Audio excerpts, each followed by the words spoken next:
Assalamualaikum warahmatullahi wabarakatuh.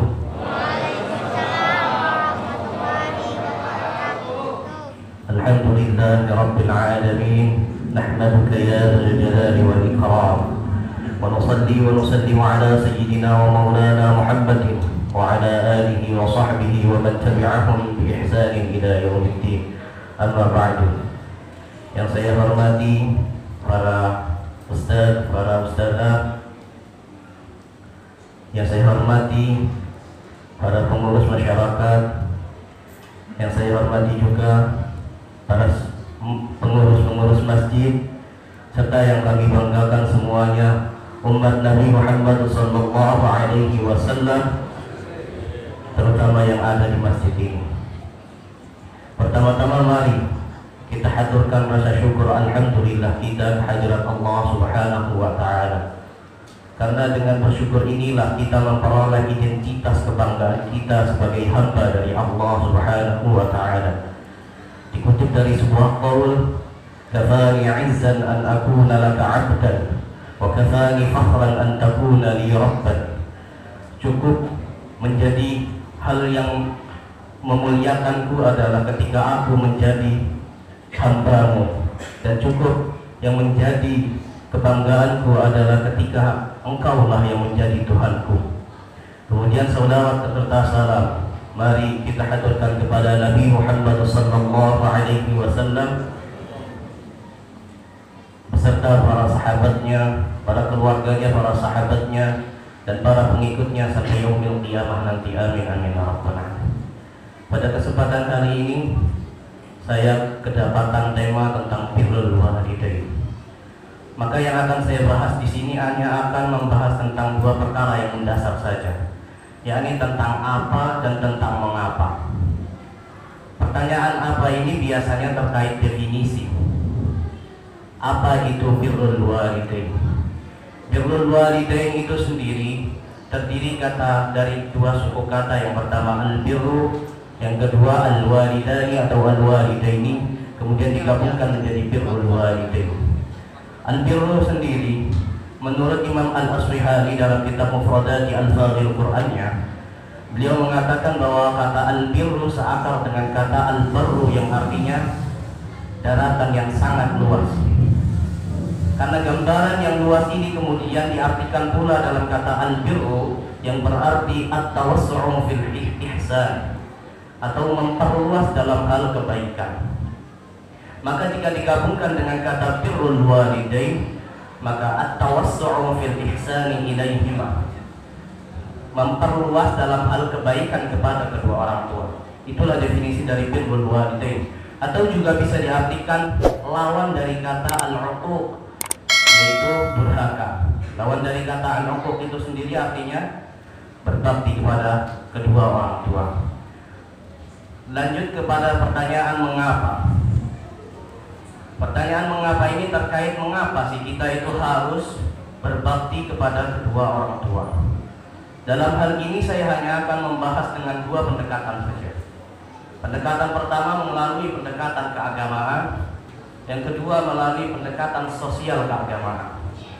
Melalui pendekatan keagamaan, sebelum saya membahas tentang itu, saya ingin bertanya dulu pada para jemaah sekalian. Apakah di sini semua percaya atau yakin kepada Al-Quran? Yakin? Baik. Benar atau tidak jika di dalam Al-Quran itu pokok atau salah satu pokok materi yang ada di dalam Al-Quran adalah tentang ketauhidan atau keesaan Allah Subhanahu wa taala? Benar atau tidak? Lalu pertanyaan selanjutnya adalah, jika di dalam Al-Quran Allah Subhanahu wa taala berfirman untuk tidak menyekutukannya, dan di ayat yang sama pula Allah Subhanahu wa taala memerintahkan kita untuk berbakti kepada kedua orang tua, maka apa kesimpulan yang dapat kita ambil? Setidak-tidaknya kesimpulan yang dapat kita ambil adalah bahwasanya agama ini memiliki perhatian khusus terhadap yang namanya berbakti kepada kedua orang tua. Insya Allah jika kita berbuat baik atau berbuat berbakti kepada kedua orang tua dengan sebaik-baiknya yang bisa kita lakukan, maka insya Allah Allah yang akan langsung memberikan balasan yang terbaik bukan hanya di akhirat tetapi juga di dunia. Namun sebaliknya, jika kita justru durhaka kepada kedua orang tua, maka tidak perlu menunggu di akhirat nanti mendapatkan azabnya Allah Subhanahu wa taala, tetapi di dunia pun tak akan lama mendapatkan azab Allah Subhanahu wa taala. Kemudian lanjut kepada dari pendekatan sosial keagamaan. Mengutip dari firman Allah Subhanahu wa taala, "Wa wasaina al-insana biwalidayhi hamalathu ummuhu wahnan 'ala wahn wa fisaluhu fi 'amayn an ishkur li wa liwalidayka ilayya al-masir." Bahwasanya kami telah berwasiat atau mewasiatkan kepada seluruh manusia, hendaklah berbuat baik kepada kedua orang tua. Ibunya telah mengandungnya dalam keadaan lemah lagi lemah, kemudian menyampingnya dalam usia yang 2 tahun. Kemudian hendaklah kita semua atau kalian semua bersyukur kepada Allah dan juga bersyukur kepada kedua orang tua kita. Dan hanya kepadaku lah, maksudnya Allah, tempatmu kembali. Ada beberapa hal yang perlu diperhatikan dalam ayat ini. Hal yang pertama adalah pada kata al-insan. Dalam hal ini, dalam disiplin ilmu Al-Quran dan tafsir misalnya, kata al-insan, jika khitab Al-Quran itu al-insan, itu artinya ini adalah pesan yang bersifat universal atau umum. Artinya, apa yang akan disampaikan dalam Al-Quran ini bukan hanya bisa diterima oleh orang yang mukmin saja, tetapi orang yang tidak beriman pun bisa saja menerima kebenaran ini selama ia memiliki akal yang waras. Yang kedua, kata wahnan 'ala wahyin ini diulang sebanyak 2 kali. Al-wahnu itu sendiri dapat diartikan sebagai kondisi yang lemah. Yang lemahnya itu bukan hanya sekedar jasmani, tetapi juga lemah yang sifatnya ruhani, atau sesuatu yang membuat menjadi lemah baik secara jasmani maupun ruhani. Kemudian kata ini diulang sebanyak 2 kali dengan bentuk yang nakirah. Itu artinya kita ini bukan hanya sekali membuat orang tua kita ini merasa sangat lemah, bukan hanya sekali, tetapi banyak.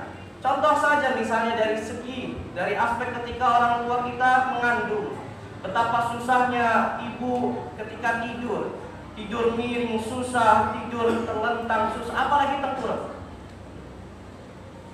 Mau makan ini takut, mau makan itu takut, apalagi tidak makan. Belum lagi proses-proses melahirkan. Karenanya Allah Subhanahu wa taala mengatakan anishkurli wa liwalidayya. Hendaklah engkau bersyukur kepadaku.